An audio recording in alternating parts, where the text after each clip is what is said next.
cukup terdengar sampai kamar-kamar anak santri, sampai di sekitar pesantren saja, karena memang pesantren itu tidak menyatu dengan warga. Ini pondok pesantren, di sini jalan raya yang jauh dari pemukiman gitu.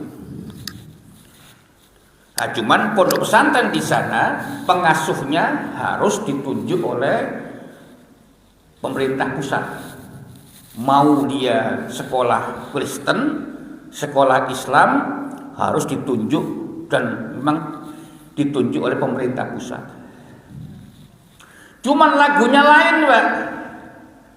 Allahu Akbar, Allahu Akbar. Lagunya begitu.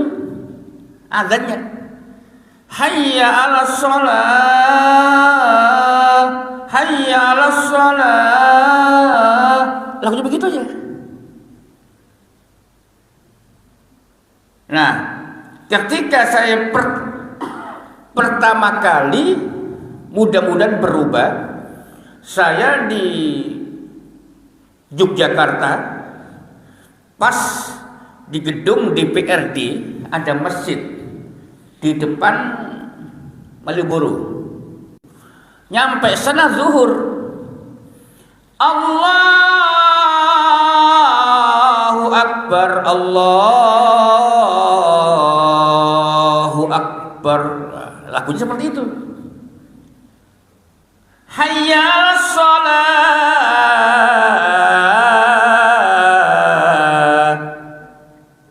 Itu lagunya. Itu lagunya begitu.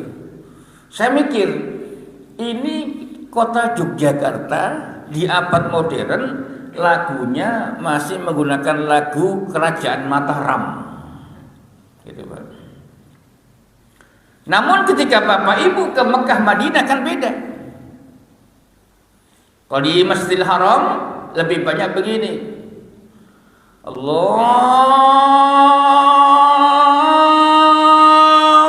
Akbar, Allahu Akbar. Kan begitu. Tapi ketika di Masjid Nabawi lain lagi. Allahu Akbar, Allahu Akbar. Kan begitu. Kalau di Ar-Raudhah bagaimana? Lihat yang mana Ar-Raudhah? Ikut Jogja atau ikut Palestina? Jogja. Oh sudah. Wah, ini perlu belajar ini. Perlu belajar. Baik. Nah, contoh-contoh suara adzan tadi itu yang akan kita bahas. Bagaimana adzan-adzan seperti itu. Nah, prolognya adalah dalam kitab Sahih Bukhari nomor hadis 621.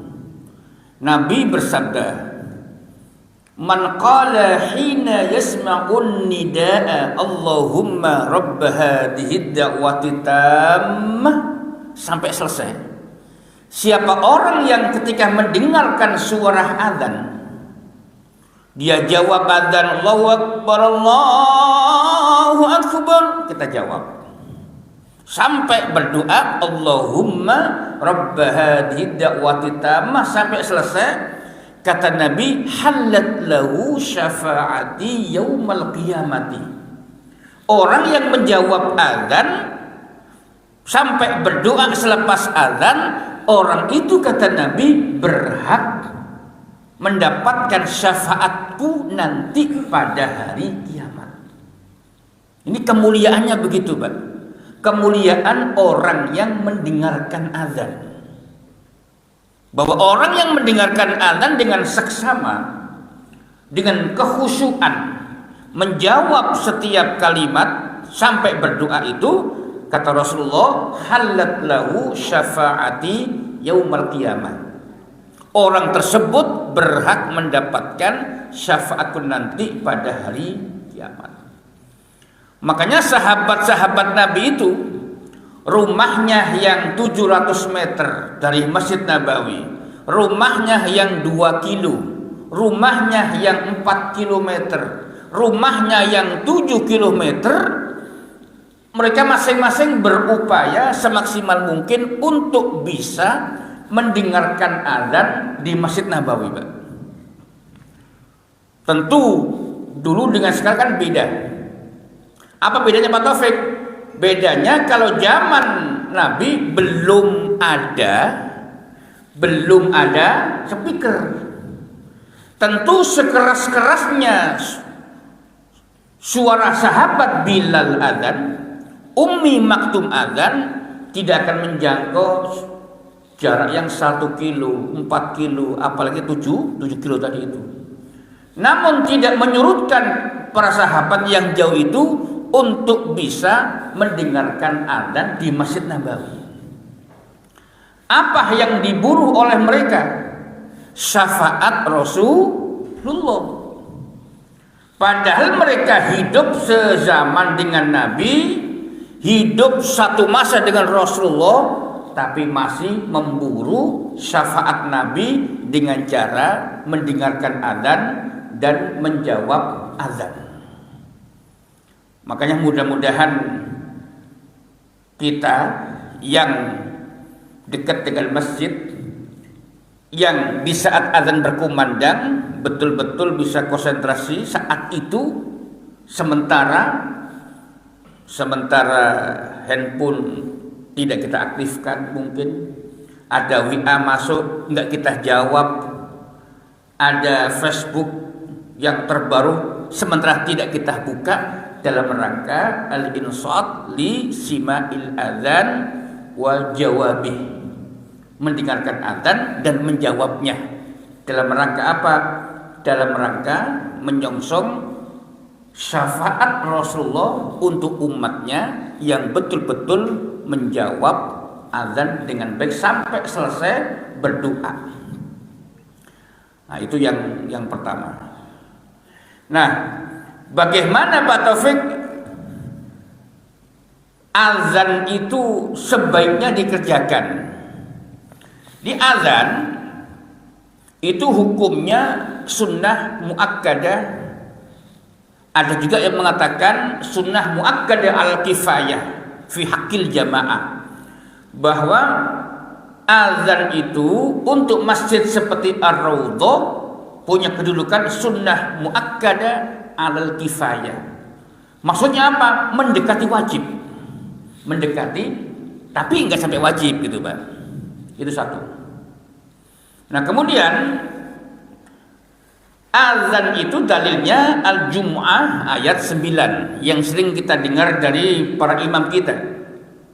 Idza nudiya lis-salati min yaumil jumu'ati fas'au ila dzikrillahi wa dzarul bai'. Ini landasan hukum azan. Nah, kemudian kapan azan itu mulai ada? Apakah datang perintah sholat langsung ada perintah azan? Tidak. Adanya azan itu fis sanatil ula minal hijrah, tahun pertama setelah hijrahnya Nabi Sallallahu Alaihi Wasallam. Sementara sebelum hijrah itu Nabi di Mekah sudah mendapatkan perintah sholat 5 waktu pada bulan ini, gitu, Pak. Baik, langsung. Apa syarat-syarat muadzin? Yang pertama, al-Islam, Islam. Islam. Fala yasihhul adzanu min kafirin li'adami ahliyatihi lil ibadah. Tidak sah azannya non muslim. Kenapa? Ini adalah ibadah. Lakum dinukum waliyatin. Meskipun bagus suaranya, fasih melafadzkannya, tetap tidak sah. Yang kedua, at-tamyizu, tamyiz. Usianya usia tamyiz seperti apa, Pak Taufik? Yaitu anak-anak yang bisa membedakan mana yang baik, mana yang buruk meskipun belum balik. Misal anak laki-laki usia sudah 10 tahun, kan belum balik. 9 tahun belum balik tapi ngerti. Nah, ini boleh. Jadi jangan dikatakan, oh enggak sah, adanya anak kecil belum balik, oh enggak. Jadi balik itu bukan merupakan syarat sahnya azan, tapi at-tamyiz mumayyiz. Apa itu? Meskipun anak-anak ketika dia sudah bisa membedakan mana yang baik, mana yang buruk, dia sudah boleh azan. Yang ketiga, az-zukuro, laki-laki. Jadi di Masjid Ar-Raudhah ini, meskipun ada qari'ah nasional datang ke Ar-Raudhah perempuan, Allahu Akbar, Allahu Akbar, tidak boleh. Kenapa? Karena di masjid ini jamaahnya laki dan perempuan. Nah, kemudian yang keempat, wa tartibu kalimatil adzan littibai, yaitu kalimat-kalimat azan itu harus tertib, tidak boleh ngacak. Allahu Akbar, Allahu Akbar, selesai. Hayya 'alal falah, selesai. Asyhadu an la, tidak boleh. Harus tertib seperti yang kita kenal itu. Kemudian yang kelima, wal wala'u baina kalimatihi bihaitsu la yakumu fasilun kabirun bainal kalimatil bainal kalim wal akhar. Jadi ada kesinambungan. Contoh, Allahu Akbar, Allahu Akbar, Allahu Akbar, Allahu Akbar. Terus ngopi, keluar sebentar, lihat-lihat orang, jamaahnya masih belum ada, masuk lagi, asyhadu an la, enggak begitu. Beda dengan wudu. Kalau wudu, bapak ibu wudu di rumah, terus punya niat nanti kaki di masjid, boleh, dengan catatan masih basah. Tapi makruh, boleh tapi makruh hukumnya. Nah, kemudian yang keenam, waraf'us sauti idza kana yu'adzinu li jama'atin. Suaranya ditinggikan, dikeraskan jika untuk sholat berjamaah. Tuh, jadi ditinggikan. Bukan begini. Allahu Akbar, Allahu Akbar, Allahu Akbar. Udah begitu tanpa mic lagi. Wah, ini enggak bisa. Terus yang ketujuh, yaitu dukhulul waqti, masuknya waktu. Nabi bersabda, idza hadratis sholatu falyu'adzin lakum ahadukum. Sahih Bukhari 622. Jika waktu sholat sudah masuk, falyu'adzin lakum ahadukum, maka hendaklah salah satu di antara kalian berazan. Dan tidak sah azan jika waktu belum masuk. Wala tahdurus sholatu illa bidukhuli waqtiha. Jadi tidak sah azan itu jika waktu belum masuk, kecuali illa fi subhi, subuh. Apa itu? Fa innahu yajuzu min nisfil lail lama